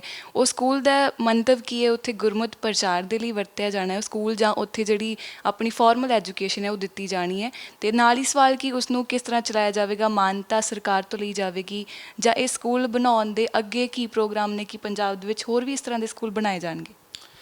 ਇਹ ਇੱਕ ਗੌਰਮੈਂਟ ਸਕੂਲ ਸੀਗਾ ਜੀ, ਉਹਨੂੰ ਢਾਹ ਕੇ ਦੁਬਾਰਾ ਬਣਾਇਆ ਗਾ। ਉਸ ਸਕੂਲ ਦੀ ਬੜੀ ਖਸਤਾ ਹਾਲਤ ਸੀਗੀ। ਸ਼ਹੀਦ ਭਾਈ ਮੇਵਾ ਸਿੰਘ ਲੋਪੋ ਕੇ ਕੈਨੇਡਾ ਦੇ ਸਾਡੇ ਪਹਿਲੇ ਸ਼ਹੀਦ ਹੋਏ ਨੇ, 1915 ਵਿੱਚ ਸ਼ਹੀਦੀ ਪਾਈ ਆ। ਉਹਨਾਂ ਦੀ ਯਾਦ 'ਚ ਉਹਨਾਂ ਦੇ ਪਿੰਡ 'ਚ ਬਣਾਇਆ ਗਿਆ ਵਾ। ਇਹ one of the unique schools ਹੋਣਾ ਵਾ। ਇਹੋ ਜਿਹਾ ਸਕੂਲ ਨਾ ਉਹ ਏਰੀਏ 'ਚ ਹੋਣਾ ਵਾ, ਨਾ ਹੀ ਆਪਣੇ ਪੰਜਾਬ ਦਾ ਮੈਂ ਥਿੰਕ ਕੋਈ ਵੀ ਗੌਰਮੈਂਟ ਸਕੂਲ ਉਹ ਲੈਵਲ ਦਾ ਨਹੀਂ ਹੋਣਾ ਜਿਹੜਾ ਬਣਾਇਆ ਜਾ ਰਿਹਾ ਉੱਥੇ। ਉਹਦੀ ਬਿਲਡਿੰਗ ਦਾ ਸਟਰਕਚਰ, ਉਹਦੇ 'ਚ ਸੋਲਰ ਪਾਵਰਡ ਸਾਰਾ ਸਕੂਲ ਹੋਣਾ, ਬਿਜਲੀ ਦੀ ਖਪਤ ਜ਼ੀਰੋ ਹੋਣੀ ਆ। ਜਿਹੜਾ ਮੀਂਹ ਦਾ ਪਾਣੀ ਆ ਸਾਰਾ ਉਹ ਗਰਾਊਂਡ 'ਚ ਜਾਣਾ ਵਾ, ਅਤੇ ਮੀਂਹ ਦੇ ਪਾਣੀ ਦਾ ਵਿੱਚ ਫੂਡ ਵਾਸਤੇ ਵਰਤਿਆ ਜਾਣਾ। ਵਿੱਚ ਔਰਗੈਨਿਕ ਗਾਰਡਨ ਬਣਨਾ ਵਾ, ਜਿੱਥੇ ਬੱਚੇ ਆਪ ਖੇਤੀ ਕਰਨੀ ਸਿੱਖਣਗੇ, ਛੋਟੇ ਬੱਚੇ। ਉਹ ਔਰਗੈਨਿਕ ਗਾਰਡਨ ਦਾ ਫੂਡ ਬੱਚੇ ਮਿਡ ਡੇ ਮੀਲ 'ਚ ਖਾਣਗੇ। ਸੋ ਇਹ ਗੌਰਮੈਂਟ ਸਕੂਲ ਆ, ਉਹਦਾ ਵੱਖਰੇ ਤਰੀਕੇ ਰੂਪ ਦੇ ਖੜੇ ਹੁਣ ਦੇਤੀ ਅਸੀਂ, ਅਤੇ ਬੜਾ ਵਧੀਆ ਸਕੂਲ ਬਣ ਕੇ ਆਲਮੋਸਟ ਤਿਆਰ ਹੋ ਗਿਆ ਹੁਣ ਤਾਂ। ਉਹ ਵੱਡਾ ਸਾਡਾ ਪ੍ਰੋਜੈਕਟ ਸੀਗਾ, ਅਤੇ ਉਹ ਆਈ ਮੀਨ ਸਾਡੇ ਐਜੂਕੇਸ਼ਨ ਮਿਨਿਸਟਰ ਵੀ ਖੁਸ਼ ਨੇ ਇੱਥੇ ਦੇ ਵੀ, ਐਡਾ ਬੜਾ ਵਧੀਆ ਸਕੂਲ ਤੁਸੀਂ ਬਣਾ ਰਹੇ ਹੋ। ਉਹ ਵਾਰ-ਵਾਰ ਦੇਖ ਕੇ ਜਾਂਦੇ ਨੇ। ਆਸੇ ਪਾਸੇ ਲੋਕਾਂ 'ਚ ਬੜਾ ਚਾਅ ਆ। ਜਿਹੜੇ ਬੱਚਿਆਂ ਦੇ ਆਪਣੇ ਪ੍ਰਾਈਵੇਟ ਸਕੂਲ ਚਲਾਏ ਆ, ਉਹ ਆ ਕੇ ਪੁੱਛ ਕੇ ਜਾਂਦੇ ਆ ਵੀ ਅਸੀਂ ਬੱਚੇ ਇੱਥੇ ਲਾਉਣੇ ਆ ਆਪਦੇ। ਗੱਲ ਹੈਗੀ ਸੰਭਾਲਣ ਦੀ, ਕੋਈ ਚੀਜ਼ ਬਣਾ ਦਈਏ, ਪੈਸੇ ਲਾ ਕੇ ਸੰਭਾਲਣਾ ਕਿਵੇਂ ਆ। ਅਸੀਂ 5 ਸਾਲ ਵਾਸਤੇ ਉਸ ਸਕੂਲ ਨੂੰ ਅਡੋਪਟ ਕਰ ਲੈਣਾ ਵਾ। ਬਣਾਇਆ ਵੀ ਅਸੀਂ ਆ 5 ਸਾਲ ਵਾਸਤੇ। ਉੱਥੇ ਮੇਕ ਸ਼ੋਰ ਕਰਾਂਗੇ ਟੀਚਰ ਇਨਫ ਆ ਰਹੇ ਨੇ, ਕੋਈ ਟੁੱਟ ਗਿਆ ਰਿਪੇਅਰ ਕਰਨਾ, ਕੋਈ ਹੋਰ ਨਵੀਂ ਕਲਾਸ ਉਹਨਾਂ ਨੇ ਸ਼ੁਰੂ ਕਰਨੀ ਹੈ, ਉਹ ਕਲਾਸਰੂਮ ਬਣਾਵਾਂਗੇ। ਦੀ 5 ਸਾਲ ਵਾਸਤੇ ਆਪਾਂ ਉਹਨੂੰ ਫੁੱਲ ਚਲਾਉਣਾ ਵਾ। ਹੈਗਾ ਦੁਨਿਆਵੀ ਵਿੱਦਿਆ ਵਾਸਤੇ, ਪਰ ਆਫਟਰ ਸਕੂਲ ਜੇ ਉੱਥੇ ਡਿਮਾਂਡ ਹੋਈ ਤਾਂ ਗੁਰਮਤਿ ਸੈਂਟਰ ਵਿੱਚ ਖੋਲ੍ਹ ਦਾਂਗੇ। ਸਿਗਲੀਗਰ ਸਿੱਖਾਂ ਦੇ ਲਈ ਤੁਸੀਂ ਖਾਸ ਤੌਰ 'ਤੇ ਮੱਧ ਪ੍ਰਦੇਸ਼, ਮਹਾਰਾਸ਼ਟਰ ਦੇ ਵਿੱਚ ਕਈ ਜਿਹੜੇ ਗੁਰਮਤਿ ਪ੍ਰਚਾਰ ਜਾਂ ਹੋਰ ਸੇਵਾਵਾਂ ਮੁਹੱਈਆ ਕਰਵਾਈਆਂ ਜਾ ਰਹੀਆਂ ਨੇ। ਪਹਿਲਾ ਸਵਾਲ ਤਾਂ ਇਹ ਕਿ ਉੱਥੇ ਕਿਹੜੇ ਕਾਰਜ ਕੀਤੇ ਜਾ ਰਹੇ ਨੇ, ਅਤੇ ਦੂਸਰੀ ਗੱਲ ਵੀ ਉੱਥੋਂ ਦੇ ਰਿਸਪੌਂਸ ਕਿਸ ਤਰ੍ਹਾਂ ਦਾ ਮਿਲ ਰਿਹਾ ਲੋਕਾਂ ਦਾ ਕਹਿ ਲਈਏ, ਸਿੱਖਾਂ ਦਾ ਕਹਿ ਲਈਏ, ਜਾਂ ਜਿਹੜੇ ਆਸੇ-ਪਾਸੇ ਹੋਰ ਕਮਿਊਨਿਟੀਜ਼ ਨੇ ਉਹਨਾਂ ਦਾ ਰਿਸਪੌਂਸ ਕਿਸ ਤਰ੍ਹਾਂ ਦਾ ਮਿਲ ਰਿਹਾ? ਤੁਸੀਂ ਹੁਣ ਸਿਗਲੀਗਰ ਸਿੱਖਾਂ ਦੀ ਗੱਲ ਛੇੜੀ ਹੈ ਭੈਣ ਜੀ।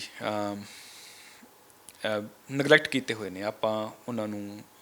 ਆਮ ਲੋਕਾਂ ਨੇ ਤਾਂ ਉਹਨਾਂ ਨੂੰ ਪਛਾੜਿਆ ਹੋਇਆ ਨਾ, ਕੋਈ ਗਰੀਬੀ ਜਿੰਨੇ ਨੇ, ਕੋਈ ਉਹਨਾਂ ਦੀ ਕੇਅਰ ਨਹੀਂ ਕਰਦਾ ਹੈਗਾ।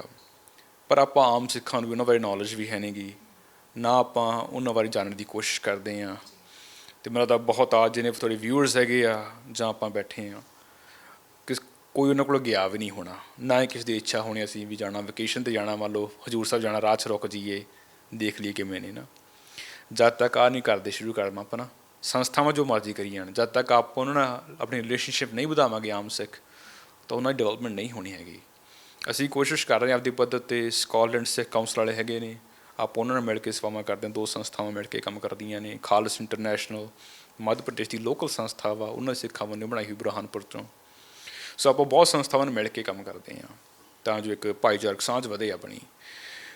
ਉੱਥੇ ਜਦੋਂ ਗਏ, ਆਈ ਮੀਨ ਉੱਥੇ ਬਹੁਤ ਚੈਲੰਜਸ ਨੇ। ਤੁਸੀਂ ਕਿਸੇ ਅਨਪੜ੍ਹ ਬੱਚੇ, ਗਵਾਰ ਬੱਚੇ, ਜਿਹੜਾ ਬੱਚਾ ਨਹੀਂ ਸਕੂਲ 'ਚ ਗਿਆ ਜਾਂ ਬੜੇ ਮਾੜੇ ਹਾਲਾਤਾਂ 'ਚ ਰਹਿੰਦਾ, ਤੁਸੀਂ ਉਹਨੂੰ ਚੱਕ ਕੇ ਕਿੱਥੇ ਕਿਸੇ ਸੈਕਰਡ ਹਾਰਟ 'ਚ ਲੈ ਜਾਵੋ ਵੀ ਇੱਥੇ ਪੜ੍ਹਾਉਣਾ ਵਾ, ਉਹਨਾਂ ਨੇ ਮਨਾਹੀ ਕਰ ਦੇਣੀ ਆ। ਅਸੀਂ ਲੈ ਕੇ ਗਏ 100 ਬੱਚਾ ਵੀ ਚੱਕੋ, ਸਾਡਾ 100 ਬੱਚਾ ਜੀ ਸਾਰਾ ਅਨਪੜ੍ਹ ਆ, ਮੁਸ਼ਕ ਮਾਰਦਾ ਇਹਨਾਂ 'ਚੋਂ। ਮੈਂ ਉਹ ਐਕਸੈਪਟ ਨਹੀਂ ਕਰਦੇ ਸਕੂਲਾਂ ਵਾਲੇ। ਫਿਰ ਜਿਹੜੇ ਪੇਰੈਂਟਸ ਗਿੱਝ ਗਏ ਦੇ ਬੱਚਿਆਂ ਤੋਂ ਕੰਮ ਲੈਣਾ, ਉਹ ਪੇਰੈਂਟਸ ਨਹੀਂ ਮੰਨਦੇ। ਉਹ ਕਹਿੰਦੇ ਅਸੀਂ ਕਦੋਂ ਪੜ੍ਹਾਈਏ, ਨਾ ਅਸੀਂ ਕੋਈ ਕਰ ਸਕਦੇ ਹਾਂ। ਮੀਨ ਸੋਚ ਮਰ ਗਈ ਨਾ, ਕੋਈ ਮਿਲਣ ਨਹੀਂ ਗਿਆ ਵਿਚਾਰਿਆਂ ਨੂੰ। ਜੋ ਕੋਈ ਮਿਲਣ ਜਾਊਗਾ ਤਾਂ ਉਹਨਾਂ ਅੰਦਰ ਸੋਚ ਆਊਗੀ ਵੀ ਹਾਂ ਅਸੀਂ ਕੁਛ ਕਰ ਸਕਦੇ ਹਾਂ। ਉਹਨਾਂ ਨੂੰ ਆਪਾਂ ਵੀ ਕਹਤਾ ਵੀ ਨਹੀਂ ਤੁਸੀਂ ਤਾਂ ਉੱਦਾਂ ਹੀ ਹੋ, ਅਸੀਂ ਤੁਹਾਡੀ ਕੇਅਰ ਨਹੀਂ ਕਰਨੀ ਨਾ ਹੀ। ਉਹਨਾਂ ਦੀ ਸੋਚ ਉੱਥੇ ਖੜੀ ਹੈ ਵਿਚਾਰਿਆਂ ਦੀ। ਮੈਂ ਪਹਿਲਾਂ ਵੀ ਗੱਲ ਕਿ ਜਦ ਤੱਕ ਆਪਾਂ ਉਹਨਾਂ ਨਾਲ ਰਿਲੇਸ਼ਨਸ਼ਿਪ ਨਹੀਂ ਵਧਾਵਾਂਗੇ, ਸੰਸਥਾਵਾਂ ਹਾਂ ਸਾਡਾ ਰੋਲ ਵੀ ਹੈਗਾ ਵਾ, ਗੌਰਮੈਂਟ ਦਾ ਰੋਲ ਵੀ ਹੈਗਾ, ਜਦ ਤੱਕ ਸੰਸਥਾਵਾਂ ਉਨਾ ਕੁਛ ਨਹੀਂ ਕਰ ਸਕਦੇ ਜਿੰਨੇ ਆਪਾਂ ਆਮ ਲੋਕ ਕਰ ਸਕਦੇ ਹਾਂ। ਕਿਸੇ ਨੂੰ ਮੈਂ ਪਿੰਡ 'ਚ ਕੱਲ੍ਹ ਪਰਸੋਂ ਕਿਸੇ ਹਾਲ ਪੁੱਛਿਆ ਬਜ਼ੁਰਗ ਦਾ, ਉਹ ਮੇਰੇ ਕੋਲ ਖੜ੍ਹ ਕੇ ਦੱਸਣ ਲੱਗ ਗਿਆ, ਕਹਿੰਦਾ ਪੁੱਤ ਜੇ ਤੂੰ ਮੇਰਾ ਹਾਲ ਨਾ ਪੁੱਛਦਾ ਤਾਂ ਕਹਿੰਦਾ ਆਪਾਂ ਤੈਨੂੰ ਮੈਨੂੰ ਪਤਾ ਨਹੀਂ ਲੱਗਣਾ ਤੂੰ ਕਿਹਦਾ ਮੁੰਡਾ ਵਾ, ਕਿੱਥੋਂ ਆਇਆ ਨਾ। ਕਹਿੰਦਾ ਪਿੰਡ 'ਚ ਬੰਦੇ ਸਾਨੂੰ ਪੁੱਛਦੇ ਨਹੀਂ ਬੱਚੇ ਇੱਧਰਲੇ ਅੱਜ ਕੱਲ੍ਹ। ਉਹੀ ਗੱਲ ਉੱਥੇ ਆ ਗਈ ਨਾ, ਜਦ ਉਹਨਾਂ ਦਾ ਹਾਲ ਚਾਲ ਹੀ ਪੁੱਛਣਾ ਨਾ ਕਮ ਸੇ ਕਮ। ਸੋ ਬਹੁਤ ਇਸ਼ੂਜ਼ ਨੇ, ਪਹਿਲਾਂ ਵੀ ਗੱਲ ਕੀਤੀ ਹੈ, ਜੋ ਤੁਸੀਂ ਫੋਟੋ ਦੇਖ ਲਈ ਵੀ ਹਾਂ ਬਹੁਤ ਵਧੀਆ ਕੰਮ ਕਰਦੇ ਆ, ਪਿੱਛੇ ਜੋ ਬੈਕ ਐਂਡ 'ਤੇ ਕੰਮ ਹੁੰਦਾ ਇਟਸ ਵੈਰੀ ਟਫ, ਬਹੁਤ ਔਖਾ ਕੰਮ ਕਰਨਾ, ਸਕੂਲਾਂ ਨੂੰ ਮਨਾਉਣਾ, ਪੇਰੈਂਟਸ ਨੂੰ ਮਨਾਉਣਾ, ਫਿਰ ਮੰਨ ਲਓ ਦੋਨੇ ਮੰਨ ਗਏ, ਫਿਰ ਜਿਹੜੇ ਬਾਕੀ ਬੱਚਿਆਂ ਦੇ ਪੇਰੈਂਟਸ ਜਾ ਰਹੇ ਆ ਉਹ ਔਖੇ ਹੁੰਦੇ ਆ ਵੀ ਸਾਡਾ ਬੱਚਾ ਗਾਲ ਸਿੱਖ ਕੇ ਆ ਗਿਆ ਜੀ, ਅੱਜ ਸਾਡਾ ਬੱਚੇ ਜੋ ਤੁਹਾਡੇ ਬੱਚੇ ਦੇ ਮੁਸ਼ਕ ਮਾਰਦਾ, ਸਾਡੇ ਬੱਚੇ ਔਖੇ ਹੁੰਦੇ ਨੇ।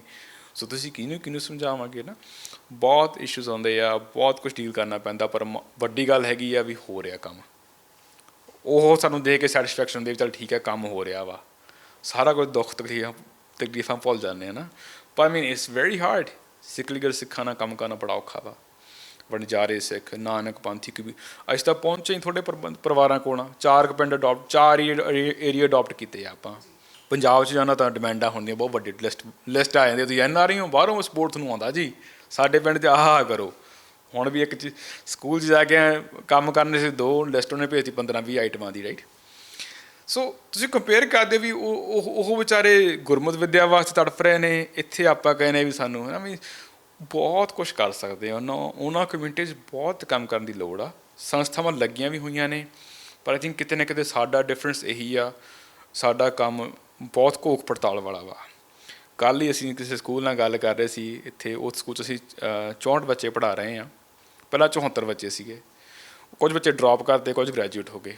ਜੇ ਬੱਚੇ ਅਸੀਂ ਡਰੋਪ ਕੀਤੇ ਉਹ ਪੜ੍ਹਦੇ ਨਹੀਂ ਸੀ, ਅਤੇ ਉਹ ਸਾਡੇ ਇੱਥੇ ਆਫਿਸਰ ਨੇ ਕਿਹਾ ਵੀ ਸਾਨੂੰ ਇਕੱਲੇ ਬੱਚੇ ਰਿਪੋਰਟ ਦਿਓ, ਕਾਹਤੋਂ ਨਹੀਂ ਪੜ੍ਹਦਾ ਸੀ, ਕੀ ਇਸ਼ੂ ਸੀਗਾ, ਕੀ ਪ੍ਰੋਬਲਮ ਸੀ, ਕਾਹਤੋਂ ਹਟਾਉਣਾ, ਕੀ ਕਰਨਾ। ਉਹ ਲਿਸਟ ਵੱਡੀ ਉਹਨੂੰ ਭੇਜਤੀ, ਉਹ ਸਕੂਲ ਵਾਲਾ ਕਹਿੰਦਾ ਵੀ ਐਡੀ ਇਨਕੁਆਇਰੀ ਤਾਂ ਕਹਿੰਦਾ CBI ਦੀ ਵੀ ਨਹੀਂ ਹੋਣੀ ਹੈਗੀ ਜਿੱਡੀ ਤੁਸੀਂ ਕਰਦੇ ਹੋ। ਉੱਥੇ 3 ਸੰਸਥਾਵਾਂ ਹੋਰ ਬੱਚੇ ਪੜ੍ਹਾ ਰਹੀਆਂ, ਕਹਿੰਦਾ ਵੀ ਕੋਈ ਨਹੀਂ ਇੰਨਾ ਪੁੱਛਦਾ ਜਿੰਨਾ ਤੁਸੀਂ ਪੁੱਛਦੇ ਹੋ। ਸੋ ਵੀ ਕਹਿਣ ਦਾ ਭਾਵ ਆ ਵੀ ਪੂਰੀ ਟਰਾਈ ਹੈ ਵੀ ਵੱਧ ਤੋਂ ਵੱਧ ਸੰਗਤ ਦਾ ਜਿਹੜੀ ਮਾਇਆ ਵਾ ਉਹ ਸਹੀ ਥਾਂ ਲੱਗੇ, ਉਹਦੇ ਰਿਜ਼ਲਟ ਆਉਣ, ਜਿੱਥੇ ਕੋਈ ਚੀਜ਼ ਨਹੀਂ ਕੰਮ ਕਰ ਰਹੀ ਉਹਨੂੰ ਬੰਦ ਕਰੀਏ ਜਾਂ ਉਹਨੂੰ ਠੀਕ ਕਰੀਏ।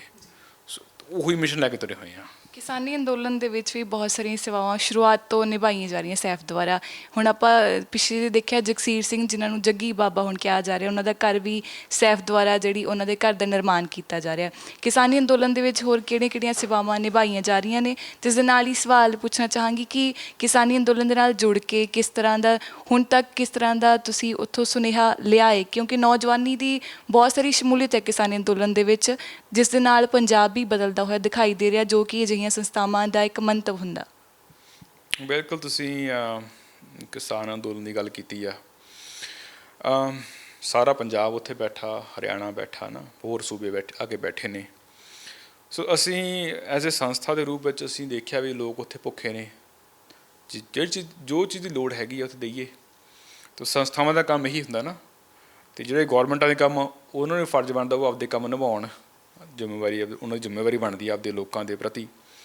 ਇੱਕ ਰਾਜਾ ਹੁੰਦਾ, ਉਹਦਾ ਮਕਸਦ ਹੁੰਦਾ ਵੀ ਮੈਂ ਆਪਦੇ ਜਿਹੜੀ ਮੇਰੀ ਕਿੰਗਡਮ ਆ ਉਹਨੂੰ ਸੰਭਾਲਾਂ। ਸੋ ਗੌਰਮੈਂਟਾਂ ਦੇ ਕੰਮ ਨੇ, ਜੋ ਸੰਸਥਾਵਾਂ ਦੇ ਕੰਮ ਨੇ, ਉਹਦੇ ਰੂਪ ਵਿੱਚ ਅਸੀਂ ਜੋ ਉੱਥੇ ਲੋੜ ਹੈਗੀ ਆ ਉਹ ਸਮੇਂ ਸਿਰ ਮੁਹੱਈਆ ਕਰ ਰਹੇ ਹਾਂ। ਹੁਣ ਉੱਥੇ ਪਾਣੀ ਵਾਲੇ ਕੂਲਰ ਦੇ ਕੇ ਆਉਂਦੇ ਆ, ਗਰਮੀ ਬਹੁਤ ਪੈਣ ਲੱਗ ਗਈ ਵੀ ਲੋਕ ਲੋਕ ਮਰੀ ਜਾਂਦੇ ਆ ਇੱਥੇ ਨਾ, 300 ਤੋਂ ਉੱਪਰ ਬੰਦੇ ਇੱਥੇ ਡੈਥ ਹੋ ਗਈ। ਸੋ ਉਹ ਕਾਰਨ ਇਹੀ ਹੈ, ਕਿਸੇ ਕੋਲ ਪਾਣੀ ਨਹੀਂ ਹੈ ਨਹੀਂ ਪ੍ਰੋਪਰ ਪੀਣ ਨੂੰ, ਡੀਹਾਈਡਰੇਸ਼ਨ ਹੋ ਜਾਂਦੀ ਆ। ਹੁਣ ਗਰਮੀ ਕਿੰਨੀ ਪੈਂਦੀ ਆ, ਆਪਾਂ ਇੱਥੇ ਪੱਖਾ ਲੱਗਿਆ AC 'ਚ ਬੈਠੇ ਹਾਂ, ਉੱਥੇ ਵਿਚਾਰੇ ਉਹ ਥੱਲੇ ਤਪਦੀ ਫਲੋਰ ਹੈਗਾ ਵਾ, ਸੜਕ ਆ ਉੱਪਰੋਂ ਤਪ ਰਿਹਾ ਵਾ, ਪ੍ਰੋਟੈਕਸ਼ਨ ਕੋਈ ਨਹੀਂ, ਬਾਕੀ ਕਿਸੇ ਕੋਲ ਪੱਖਾ ਚੱਲਦਾ, ਕਿਸੇ ਕੋਲ ਨਹੀਂ ਚੱਲਦਾ। ਸੋ ਉੱਥੇ ਲੱਗੇ ਹੋਏ ਆ, ਜਿਵੇਂ ਸਮੇਂ ਸਿਰ ਭੈਣ ਜੀ ਬਣਦੀ ਆ ਉਵੇਂ ਕਰੀ ਜਾ ਰਹੇ। ਹੁਣ ਮੱਛਰਦਾਨੀਆਂ ਦੇ ਕੇ ਆਉਣੀਆਂ ਨੇ, ਮੱਛਰ ਬਹੁਤ ਹੋ ਗਿਆ, ਫੌਗ ਮਸ਼ੀਨ ਆ ਉੱਥੇ, ਉਹਦੀ ਚੱਲੀ ਜਾ ਰਿਹਾ ਕੋਈ ਨਾ ਕੋਈ ਸੇਵਾ ਉੱਥੇ ਨਾ, ਕਿਉਂਕਿ ਮਕਸਦ ਇਹ ਵੀ ਲੋਕ ਬਹੁਤ ਇਕੱਠੇ ਹੋਏ ਨੇ, ਉਹਨਾਂ ਦੀ ਮੌਤਾਂ ਘੱਟ ਹੋਣ, ਬਿਮਾਰ ਘੱਟ ਹੋਣ, ਆਪਾਂ ਉਹਨਾਂ ਦੀ ਹੈਲਪ ਕਰ ਸਕੀਏ। ਬਾਕੀ ਅਸੀਂ ਤਾਂ ਅੰਦੋਲਨ 'ਚ ਸਾਡਾ ਕੋਈ ਹਿੱਸਾ ਨਹੀਂ ਹੈਗਾ, ਉਹਦਾ ਇਹ ਕਰਦੇ ਨੇ, ਉਹਨਾਂ ਨੂੰ ਸਾਡਾ ਸਲਾਮ ਆ ਜਿਹੜੇ ਬੈਠੇ ਨੇ ਉੱਥੇ। ਸਾਡਾ ਤਾਂ ਥੋੜ੍ਹੀ ਮੋਟੀ ਤਿਲਫੁਲ ਹੈਗੀ ਜਿੰਨੀ ਕਰੀ ਜਾ ਰਹੇ ਹਾਂ ਨਾ। ਪੰਜਾਬ ਦੇ ਵਿੱਚ ਜੇਕਰ ਆਪਾਂ ਗੱਲ ਕਰੀਏ ਤਾਂ ਬਹੁਤ ਸਾਰੀਆਂ ਸਮਾਜ ਸੇਵੀ ਦੀਆਂ ਸੰਸਥਾਵਾਂ ਨੇ ਜੋ ਕਿ ਇਹੋ ਜਿਹੇ ਕੰਮ ਕਰਦੀਆਂ ਨੇ। ਉਹਨਾਂ ਦੇ ਉੱਪਰ ਦੋਸ਼ ਵੀ ਲਗਾਏ ਜਾਂਦੇ ਨੇ, ਚਾਹੇ ਉਹ ਟਰਾਂਸਪੇਰੈਂਸੀ ਨੂੰ ਲੈ ਕੇ ਹੋ ਜਾਏ ਜਾਂ ਫੰਡਾਂ ਨੂੰ ਲੈ ਕੇ ਹੋ ਜੇ।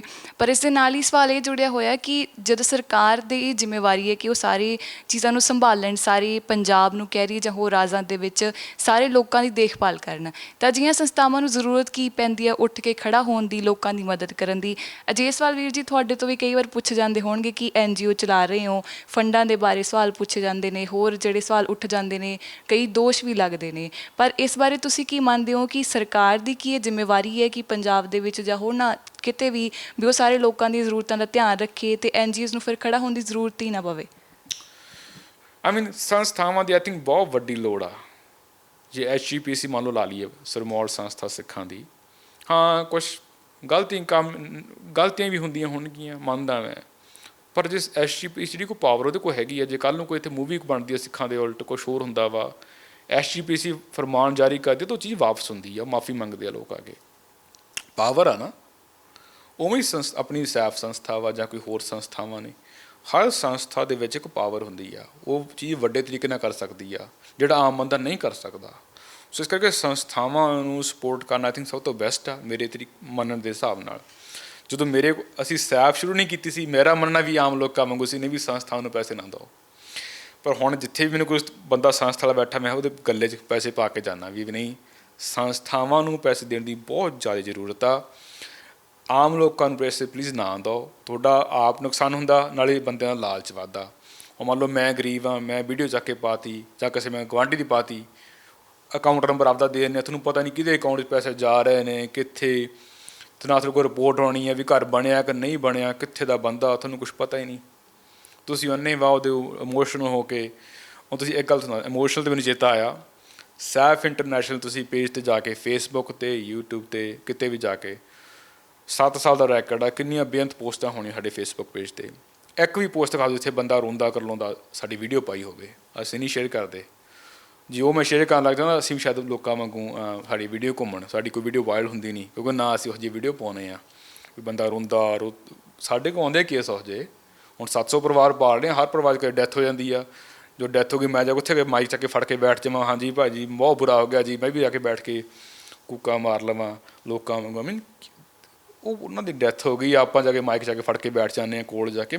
ਇਹ ਹੋ ਰਿਹਾ ਵਾ ਕਿਉਂਕਿ ਲੋਕ ਦੀ ਡੋਨੇਸ਼ਨ ਦੇਣ ਵਾਲੇ ਵੀ ਇੰਨੇ ਨੇ, ਤਾਂ ਉਹ ਮੂਹਰੇ ਉਹ ਡਰਾਮੇਬਾਜ਼ ਹੋ ਗਏ ਕਿਉਂਕਿ ਪੈਸੇ ਆਈ ਜਾਂਦੇ ਆ ਬਾਹਰੋਂ, NRI ਦੇਈ ਜਾਂਦੇ ਨੇ, ਅਤੇ ਉਹ ਬਾਅਦ ਜਦੋਂ ਪਤਾ ਲੱਗਦਾ ਵੀ ਆਹ ਬੰਦਾ ਨੇ ਪੈਸੇ ਖਾ ਲਏ, ਫਿਰ ਡੋਨੇਸ਼ਨ ਦੇਣ ਵਾਲਾ ਦਿਲ ਦੁਖਦਾ ਵਾ, ਸਾਰਿਆਂ ਦਾ ਦਿਲ ਦੁਖਦਾ। ਸਾਡਾ ਵੀ ਦੁਖਦਾ ਵੀ ਆਹ ਕੀ ਕਰੀ ਜਾਂਦੇ ਆ ਬੰਦੇ ਨਾ। ਮੈਂ ਕਿਸੇ ਨੂੰ ਨਿੰਦਦਾ ਨਹੀਂ ਕਿਸੇ ਕੈਮਰੇ ਦਾ ਵੀ ਆਹ ਬੰਦੇ ਨੇ ਕਰਤਾ। ਸੰਗਤ ਆਪ ਸਿਆਣੀ ਆ, ਤੁਸੀਂ ਆਪ ਦੀ ਖੋਜ ਪੜਤਾਲ ਕਰੋ।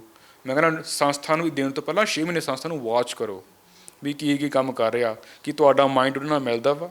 ਆਖਰੀ ਸਵਾਲ ਵੀਰ ਜੀ ਛੋਟਾ ਜਿਹਾ, ਕਿ ਆਪਾਂ ਸਿੱਖੀ ਦੇ ਸਰੂਪ ਦੇ ਵਿੱਚ ਇਹ ਕਾਰਜ ਕਰਦੇ ਹਾਂ, ਅਤੇ ਬਾਕੀ ਜੋ ਕਿਉਂਕਿ ਗਰੀਬੀ ਕਿਸੇ ਜਾਤ ਧਰਮ ਨੂੰ ਜੋ ਬਾਹਰੀ ਤੌਰ 'ਤੇ ਬਣਾਏ ਹੋਏ ਉਸ ਨੂੰ ਨਹੀਂ ਦੇਖਦੀ, ਜਿਹੜੀ ਮਹਿੰਗਾਈ ਆ ਉਹ ਨਹੀਂ ਦੇਖਦੀ, ਨਸ਼ੇ ਨਹੀਂ ਦੇਖਦੇ। ਸੋ ਇਸ ਤਰ੍ਹਾਂ ਜੋ ਤੁਸੀਂ ਸੇਵਾਵਾਂ ਨਿਭਾ ਰਹੇ ਹੋ ਉਸ ਦੇ ਵਿੱਚ ਕੋਈ ਵੀ ਜੋ ਬੰਦਾ ਹੈ, ਇਨਸਾਨ ਹੈ, ਉਸ ਨੂੰ ਜੇ ਕੋਈ ਜ਼ਰੂਰਤ ਹੈ ਉਹ ਤੁਹਾਡੇ ਤੱਕ ਪਹੁੰਚ ਸਕਦਾ ਹੈ। ਉਹਨਾਂ ਨੂੰ ਖਾਸ ਸੁਨੇਹਾ ਜਾਂ ਉਹਨਾਂ ਦੇ ਲਈ ਕਿਸ ਤਰ੍ਹਾਂ ਦੇ ਕਾਰਜ ਤੁਸੀਂ ਕਰ ਰਹੇ ਹੋ, ਕੋਈ ਉਦਾਹਰਨ, ਤਾਂ ਕਿ ਸਾਰਿਆਂ ਨੂੰ ਪਤਾ ਲੱਗ ਸਕੇ ਕਿ ਉਹ ਵੀ ਜੇ ਉਹਨਾਂ ਨੂੰ ਕੋਈ ਜ਼ਰੂਰਤ ਹੈ ਤਾਂ ਉਹ ਸੈਫ ਤੱਕ ਪਹੁੰਚ ਕਰ ਸਕਦੇ ਨੇ?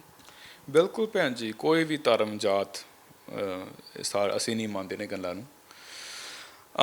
ਮੇਰਾ ਖਾਸ ਫੋਕਸ ਪੰਜਾਬੀ ਰਿਹਾ ਵਾ, ਅਤੇ ਉਹਦੇ 'ਚ ਸਿੱਖ ਵੀ ਰਿਹਾ ਵਾ, ਸਿੱਖਾਂ ਦੀ ਮਦਦ ਕਰਨੀ ਚਾਹੁੰਦਾ ਮੈਂ ਵੱਧ ਤੋਂ ਵੱਧ। ਪਰ ਹਾਂ, ਜੇ ਮੰਨ ਲਓ ਮੈਂ ਕੋਈ ਅਸੀਂ ਘਰ ਬਣਾ ਰਹੇ ਹਾਂ, ਮੰਨ ਲਓ ਤੁਹਾਨੂੰ ਐਗਜ਼ਾਮਪਲ ਦਿੰਦਾ ਵਾਂ, ਇੱਕ ਸਿਕਲੀਗੜ੍ਹ ਸਿੱਖਾਂ ਦਾ ਪਿੰਡ ਆ, ਉੱਥੇ ਪਾਣੀ ਦਾ ਬੋਰ ਦੀ ਪਾਣੀ ਹੈ ਨਹੀਂ ਸੀਗਾ, 1.5 ਕਿਲੋਮੀਟਰ ਤੁਰਦੇ ਸੀਗੇ, 1.5 ਕਿਲੋਮੀਟਰ ਤੁਰ ਕੇ ਪਾਣੀ ਲੈ ਕੇ ਆਉਂਦੇ ਸੀ ਗੜਵੇ ਭਰ ਕੇ, ਉਹ ਪਾਣੀ 'ਚ ਮਿੱਟੀ ਪੈ ਗਈ, ਜੋ ਪੈ ਗਿਆ ਉਹੀ ਪੀਂਦੇ ਸੀ। ਫਿਰ ਉਹ ਉੱਥੇ ਪਾਣੀ ਦਾ ਬੋਰ ਕਰਵਾਉਣਾ ਸੀਗਾ, ਅਤੇ ਉਹ ਕਹਿੰਦੇ ਸਾਡੇ ਇੱਕ ਪਿੰਡ ਵਿੱਚ ਵੀ ਕਿਹਾ ਹਿੰਦੂ ਪਰਿਵਾਰ ਵੀ ਹੈਗੇ ਆ। ਮੈਂ ਕਿਹਾ ਵੀ ਫਿਰ ਕੀ ਹੋ ਗਿਆ? ਕਹਿੰਦੇ ਨਹੀਂ ਜੀ, ਕਹਿੰਦੇ ਜੋ ਬੋਰ ਜੇ ਹਮਾਰਾ ਬੋਰ ਹੀ ਹੋਗਾ। ਉਹ ਅੜ ਗਏ ਨਾ, ਅਨਪੜ੍ਹ ਨੇ ਵਿਚਾਰੇ, ਵੀ ਇਹ ਤੋਂ ਸਾਡਾ ਬੋਰ ਹੀ ਹੋਗਾ, ਵੀ ਹਮਾਰਾ ਸਾਡਾ ਡੀਲ ਨਹੀਂ ਚੰਗੀ ਤਰ੍ਹਾਂ ਕਰਦੇ ਉਹ ਜਿਹੜੇ ਉਹ ਪਰਿਵਾਰ ਨੇ, ਸਾਡੇ ਨਾਲ ਚੰਗੀ ਤਰ੍ਹਾਂ ਡੀਲ ਨਹੀਂ ਕਰਦੇ ਵੀ ਅਸੀਂ ਇਹਦਾ ਪਾਣੀ ਨਹੀਂ ਉਹਨੂੰ ਦੇਣਾ। ਫਿਰ ਮੈਂ ਕਿਹਾ ਵੀ ਨਹੀਂ, ਇਹ ਗੱਲ ਕਰਨੀ ਆ, ਅਸੀਂ ਬੋਰ ਲਵਾਉਣਾ ਹੀ ਨਹੀਂ, ਲਵਾਉਣਾ ਸਾਰਿਆਂ ਨੇ ਇਕੱਠੇ ਨਹੀਂ ਪੀਣਾ। ਜੇ ਸਾਨੂੰ ਪਤਾ ਲੱਗ ਗਿਆ ਤੁਸੀਂ ਨਹੀਂ ਦਿੰਦੇ, ਮੈਂ ਕਿਹਾ ਪੈਸੇ ਵਾਧੂ ਪੈਸੇ ਲਾ ਕੇ ਮੈਂ ਸਾਰਾ ਪਟਾ ਜਾਣਾ ਤੁਹਾਡਾ ਬੋਰ। ਇਹ ਫਿਰ ਮੰਨ ਗਏ ਉਹ। ਜੇ ਮੇਰੇ ਮੂਹਰੇ ਮੈਂ ਕੋਈ ਚੀਜ਼ ਵਰਤਾ ਰਿਹਾ, ਕਿਤੇ ਕੋਈ ਸੇਵਾ ਕਰਨ ਲੱਗਿਆ, ਮੇਰੇ ਮੂਹਰੇ ਹਿੰਦੂ ਮੁਸਲਮਾਨ ਜੋ ਮਰਜ਼ੀ ਹੈ, ਮੈਂ ਟੀਮ ਨੂੰ ਵੀ ਕਿਹਾ ਹੋਇਆ ਤੁਸੀਂ ਇੱਕੋ ਸਾਰ ਵਰਤਾਉਣੀ ਹੈ ਸੇਵਾ, ਜੇ ਸਿੱਖ ਆ ਗਿਆ, ਦਸਤਾਰਧਾਰੀ ਅੰਮ੍ਰਿਤਧਾਰੀ ਆ ਗਿਆ, ਜਾਂ ਇੱਕ ਮੋਨਾ ਸਿੱਖ ਆ ਗਿਆ, ਤੁਸੀਂ ਵਿਤਕਰਾ ਨਹੀਂ ਕਰਨਾ ਵੀ ਸਰਦਾਰ ਸਿੱਖ ਦੀ ਤੁਸੀਂ ਵੀ ਉਹਨੂੰ 2 ਲੱਖ ਰੁਪਏ ਦੀ ਮਦਦ ਕਰਤੀ ਘਰ ਬਣਾਉਣ 'ਚ, ਇਹਨੂੰ ਤੁਸੀਂ ਕਹੋ ਲੱਖ ਰੁਪਏ ਦੀ ਮਦਦ ਕਰ ਦਿਓ। ਨਹੀਂ, ਇੱਕੋ ਸਾਰ ਸੇਵਾ ਕਰਨੀ ਆ, ਜੋ ਮਰਜ਼ੀ ਮੂਹਰੇ ਆ ਗਿਆ। ਹਾਂ, ਸਾਡਾ ਫੋਕਸ ਪੰਜਾਬ 'ਤੇ ਸਿੱਖ ਰਿਹਾ, ਉਹ ਰਹਿਣਾ ਵੀ ਆ। ਉਹਦੇ 'ਚ ਕਿਤੇ ਕੋਈ ਬੰਦਾ ਕੋਈ ਮੂਹਰੇ ਆ ਜਾਵੇ, ਉਹਦੀ ਮਦਦ ਕਰਦੇ ਹਾਂ। ਹੁਣ ਉੜੀਸਾ 'ਚ ਸਿਰਫ ਅਸੀਂ ਜਾਂਦੇ ਹਾਂ, ਉੱਥੇ ਸਿਰਫ ਟਰਾਈਬਲ ਲੋਕ ਨੇ, ਦਲਿਤ ਲੋਕ ਨੇ, ਉੱਥੇ ਉਹਨਾਂ ਦੀ ਮਦਦ ਕਰ ਰਹੇ ਹਾਂ। ਹੈਦਰਾਬਾਦ 'ਚ ਮੁਸਲਮਾਨ ਗਿਣਤੀ ਵੱਧ ਆ, ਉੱਥੇ ਮੁਸਲਮਾਨਾਂ ਦੇ ਬੱਚੇ ਪੜ੍ਹਾ ਰਹੇ ਹਾਂ, ਉਹ ਸਪੈਸ਼ਲ ਉਹਨਾਂ ਦੇ 40-50 ਬੱਚੇ ਪੜ੍ਹਾ ਰਹੇ ਹਾਂ ਉੱਥੇ ਏਰੀਏ ਦੇ।